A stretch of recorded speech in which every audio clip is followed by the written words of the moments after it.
For as long as Gundam has existed overseas, it's fair to say that the TV series largely responsible for popularizing the franchise in Western markets would be Gundam Wing. Gundam Wing was my first introduction to anything Gundam. It wasn't just a normal cartoon, like there was something different about it. There's just an extreme layered plot to the whole thing. For me, there's like a really, really good balance here between story and characters and mobile suit designs.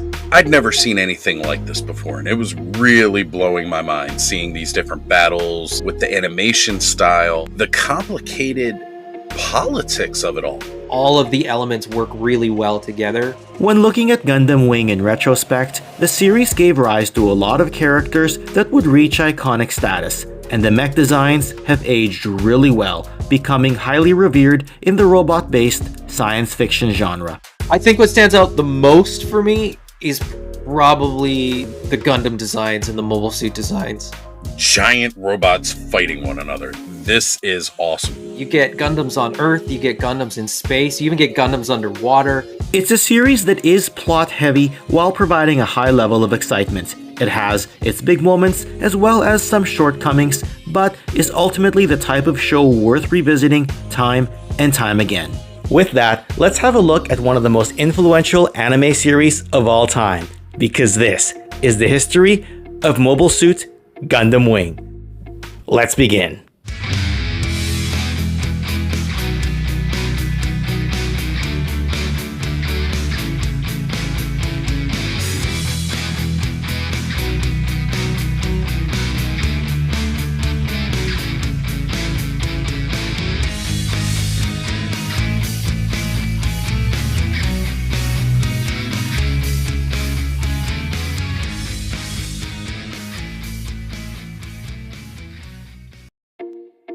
Growing up in the late 80s, going into the 90s, there were all these little shows where the animation style was a little bit different from what we recognized as the mainstream cartoon aesthetic, like Voltron and stuff, Dragon Ball that I didn't really know what it was, where it just had this different look about it.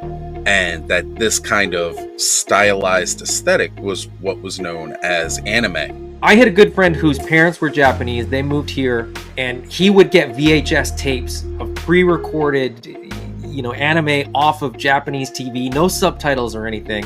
And it was like just a cool experience to go and watch one of these tapes. And a lot of it was Dragon Ball, but there was other stuff in there too. And so that was way before like Toonami or anything like that. It was both exotic in the sense that it came from far away, but it was also sort of exotic in the sense that it wasn't, Saturday morning cartoons. Like there was something different about it. With the popularization of video games becoming more and more relevant, a lot more Japanese culture was coming into the United States. And we started to see a rise in other things. Pokemon was this huge video game that took over the United States in like 98, 99. You started to see other things like Yu-Gi-Oh! Pop up around that time as well.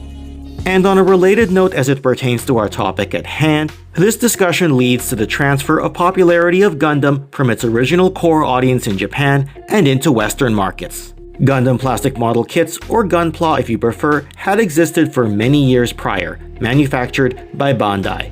As a television series, the original Mobile Suit Gundam itself aired all the way back in 1979, with several sequel shows, and eventually Gundam Wing would be televised in Japanese markets during 1995, produced by the studio Sunrise, where it aired under the name New Mobile Report Gundam Wing. Unlike other series though, Gundam Wing would occur in its own universe, known as the After Colony timeline, separate from the Universal Century timeline that had been the standard before it. In fact, Gundam Wing was actually the second series to follow a separate timeline, as the tournament fighting-based G Gundam had also taken place in its own universe when it aired in 1994. And while Gundam Wing did have a level of popularity when it originally aired in Japan in 1995, it hit a whole new level when Cartoon Network would air it in Western markets in the year 2000. Cartoon Network which was like this huge channel that was solely showing 24 hours a day cartoons. Stuff from, when I was a real little kid watching things like Scooby-Doo, Wacky Races, all the Hanna-Barbera classics. And then they started doing this block called Toonami. And they were showing a lot of what a lot of us in my age range would almost call a golden age of anime. And that's when Gundam Wing started hitting that mainstream audience here. And I gotta say, without Toonami, I probably wouldn't have gotten into a lot of the different animes that I did end up getting into and finding a lot of things. Because before that, there just wasn't a place where we could consume anime. Gundam Wing was pretty much the first widely released Gundam series in the United States. It's a show that's faithful to the source material that didn't get rewritten for Western audiences when it was dubbed and imported over, unlike many anime shows before it. It has quite the ensemble cast of characters for both its main 49-episode series as well as the follow-up Gundam Wing Endless Waltz OVA that was released after the series was done. Some may debate how well Gundam Wing has aged over the years, but it's hard to deny the impact that it had for broadening the awareness of Gundam as an overall franchise worldwide. I think the story is what draws you in, and it has a little bit of everything. So you get Gundams on Earth, you get Gundams in space, you even get Gundams underwater, and between the politics of pacifism and all-out war, there's so much to unpack in Gundam Wing. And the craziest part is that it's 48 or 49 episodes, and they managed to pack it all in there without it feeling, for the most part, too forced. There were a lot of elements to Gundam Wing, and for aspects familiar to Western audiences, the voice cast did include some Beast Wars voice actors, among them David Kaye as well as Scott McNeil, and the series promo included a narration by Peter Optimus Prime Cullen. The central plot to the story has to do with the conflict between the Earth, represented by the United Earth Sphere Alliance, who are in a political struggle that would lead to all-out war with the space colonies, who themselves are trying to be free from the Earth's control. You find out that the Earth Alliance has a branch in their military helping to enforce their control over the colonies, essentially the villains known as the Organization of the Zodiac, or Oz. Oz. Now that's a great name for an organization. Behind Oz is the Romefeller Foundation, who are essentially a powerful, aristocratic cabal that manipulates the Earth and the colony's affairs to their own advantage. Because the Romefeller Foundation thrives off of war. They control the production of munitions, armament, so it's not in their interest if nobody's fighting. If there is no conflict, they kind of lose their power.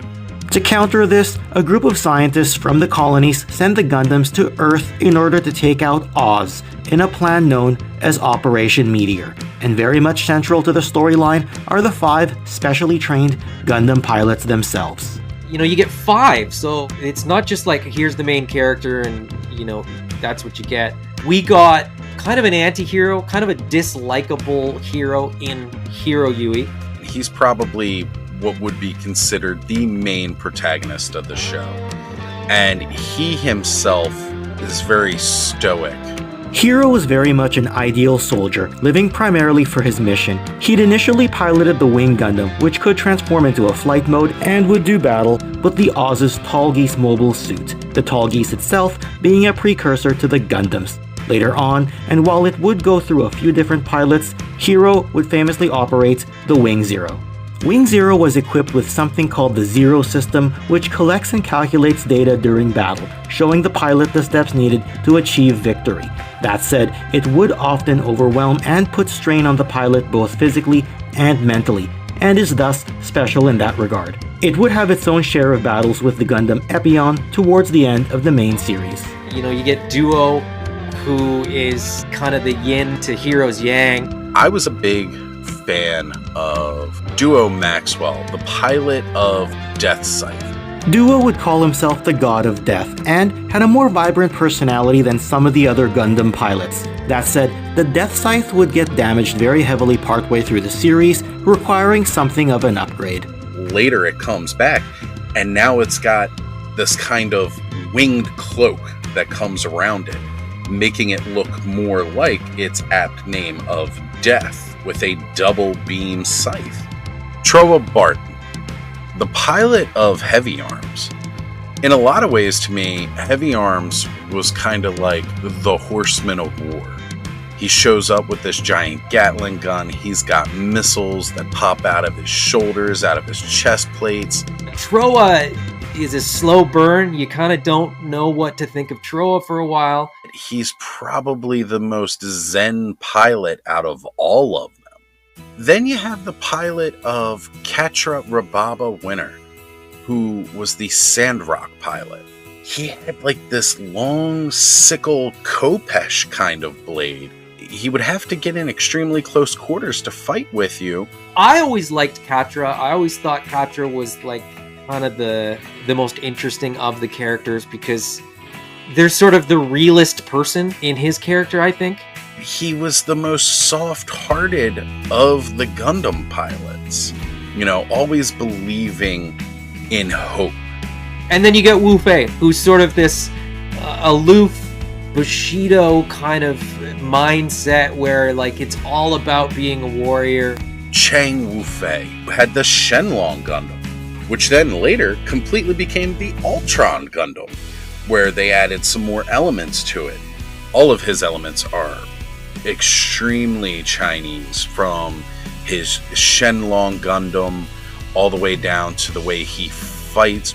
You know, not quite as zen or as stoic as, say, Heero or Trowa, but always very, very serious.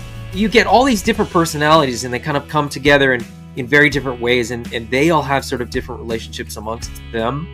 At the beginning of the series, they don't even know that there are other Gundam pilots. They think that they're the only ones. They all have the same mission, but they were all sent by different colonies. And they all start to kind of work together and in some ways befriend one another the best that they can. The 5 heroes would come together for the common goal of fighting Oz, who were growing in power as the series went on, and at the head of Oz is the main antagonist for most of the show, Treize Khushrenada. He's this very suave, very elegant, very debonair aristocrat, but underneath he is also a tactician. He is a warrior, but he believes in honor and what he fights for. Unlike the typical villain you'd see in a cartoon, Treize was certainly more chivalrous. He believed in fighting, but only because he feels that mankind as a species evolves and ultimately betters themselves through combat. He's often seen with his companion, Lady Un, who is a respected officer under Treize's ranks, and among the key aspects explored in Gundam Wing is Lady Un's split personality, whereby she's gentle and peace-minded when sent on diplomatic missions. However, she can be absolutely ruthless when donning her military gear. Within Oz, you have Treize's right-hand man, and that is Zechs Marquis, or, Miliardo Peacecraft, as you find out later. He was the son of a noble who was assassinated, took the mantle of Zechs, and rose through the ranks of Oz, becoming their best pilot, hands down. He eventually goes on to pilot the first Tallgeese, and then get into battles with Heero, and as well as just finding out he is also the older brother to another main character, Relena Peacecraft. She wants complete pacifism, where there are no instruments of war to battle against colonies and the Earth. If we could just get rid of all of this, we could work to a unified peace. And of course, the Romefeller Foundation puts her as enemy number 1 because they don't want the peace. They want continual war. Other important characters would include Noin, a love interest of sorts to Zechs, and she's also a respected soldier and commander all her own, and she also factors into many of the plots throughout the series. You also have Sally, who starts out the series as a soldier in the Earth Alliance, and then she goes on to befriend Wufei, among other characters in the show. There's also Dorothy, who often accompanies Relena, but is also the granddaughter of Duke Dermail from the Romefeller Foundation. And that's not even considering the whole slew of other characters we could go on and on about. As can be seen, there would be many great battles throughout the episodes, and among the peak moments would see Wufei in his Ultron Gundam battling with Treize in the Tallgeese 2. Spoiler alert, Wufei defeats Treize, with Treize seemingly allowing himself to be beaten, ultimately going out in a blaze of glory in a memorable fashion on the battlefield, putting an end to his story. Although Wufei does seem disappointed to have won the fight in this particular fashion. Zechs Merquiese would eventually end up being part of yet another faction known as the White Fang late in the series, who would represent the interests of the colonies. And as Zechs would move over from the Tallgeese to the Gundam Epion, we'd of course remember his battles with the aforementioned Wing Zero, piloted by Heero Yuy. Zechs' fate would be uncertain by the show's ending, though that would be revisited during the Gundam Wing Endless Waltz original video animation that would follow the main series. Now, while Gundam Wing did do a lot to move the needle for the franchise, it isn't without its flaws. The politics of the storyline can be confusing, particularly with the various factions and the amount of characters who switch sides. You've got the colonies fighting for independence, you've got the Earth Alliance at the beginning, you have the orchestration of the Romefeller Foundation, and there's even a part where Oz is split into two factions. Within Oz, there are competing factions in a way too. Part of Oz wants to go to unmanned combat, then the other faction feels that if you take the humans out of war, there is no honor in the fight. And that's not even considering the aforementioned White Fang group that fights to liberate the colonies from the Earth near the end of the series, nor Relena bringing back the Sank Kingdom into prominence, thus pushing the ideals of peace and pacifism across the Earth and space, all while acting on behalf of the Earthsphere United Nation. Honestly, it can be very difficult to keep up with. If you missed a couple episodes, you could miss like a whole shift in the paradigm. It was crazy. I mean, there's so much plot. Additionally, the edginess of the story and some lines of dialogue might have been appropriate for its time of release, but it hasn't aged well for some viewers. Famous quotes like Heero threatening to kill Relena may not have the impact today that it was intended to have all those years ago. I'll kill you. And while we got quite the balance between politics, action, and the sheer gorgeousness of the mobile suits, the actual execution of how the show was paced could feel a little uneven over the 49 episodes. Yeah, pace-wise, there's sort of moments where it's plot heavy and you don't see a lot of battles, and then you'll have 3 episodes in a row that's just mobile suits battling. Now, one of the elements that does remain well loved was the series music itself. While there were several recording artists involved in developing the soundtrack for Gundam Wing, the Japanese pop band named Tumix created a few theme songs that are easy to listen to well into modern times. The first intro song might be my favorite intro song. As soon as I hear those first couple beats, I'm just like in the zone and I can just imagine it.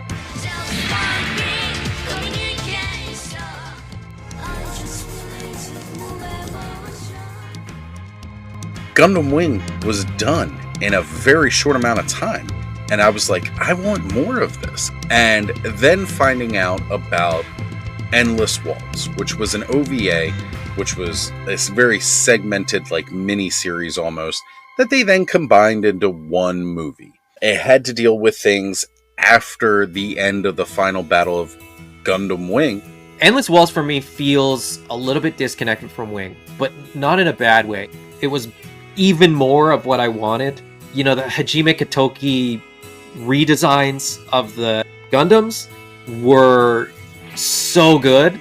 I mean, I think it kind of goes without saying that, like, the Wing Gundam Zero is unlike anything else. They eventually ended up making that almost look more angelic, which really sets the stage for the final battle.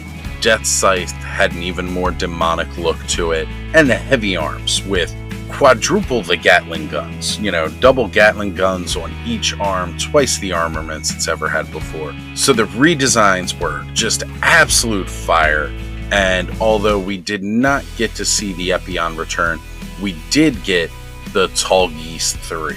Endless Waltz has to do with the rise of Marimea Khushrenada, daughter of the now deceased Treize Khushrenada, though Marimea is being manipulated as a puppet ruler by her maternal grandfather, Trowa Barton.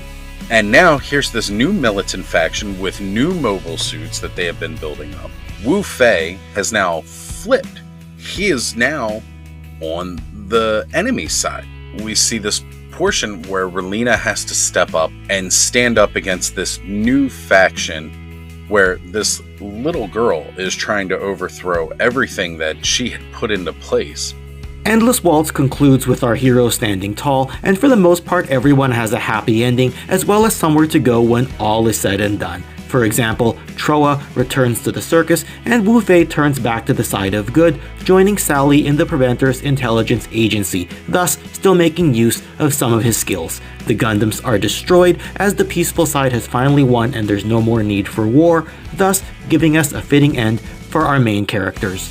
Endless Waltz has aged far better than the rest of the series, and the Kotoki redesigns serve as a retcon to how the mobile suits are supposed to look. That said, many years later, the manga known as Gundam Wing Glory of the Losers does a retelling of the main cartoon series and includes the Kotoki redesigns into the main series as if they were there all along, effectively superseding the original designs. In the decade since its inception, Gundam Wing has had a lot going for it. In terms of sellable products, the plastic models and other collectible merchandise have been prominent within the greater Gundam franchise, and that not only includes the main Gundams and key character mobile suits, but even the generic army builders are well liked amongst collectors.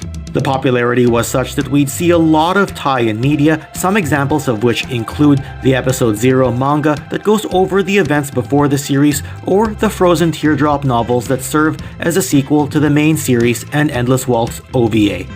As we know, the series took a deviation from other Gundam shows in many aspects, not only for the reasons that we've already discussed, but also for doing things like introducing the concept of Gundanium as a high-strength material that the Gundams are constructed from.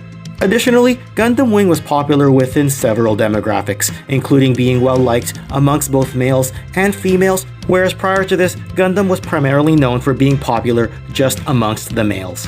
It's also worth mentioning that Cartoon Network did find ways to keep it kid-friendly, editing out scenes of excessive blood or inappropriate words for daytime audiences, though airing a more unedited version when it was shown again at nighttime. We could go on and on, but ultimately, the legacy of Gundam Wing, and for that matter, Gundam in general, is not something that can be captured in a single discussion, or even multiple discussions for that matter. If anything, it's a story that continuously gets retold, or told for the first time to new fans, and it'll likely continue to get revisited for generations to come.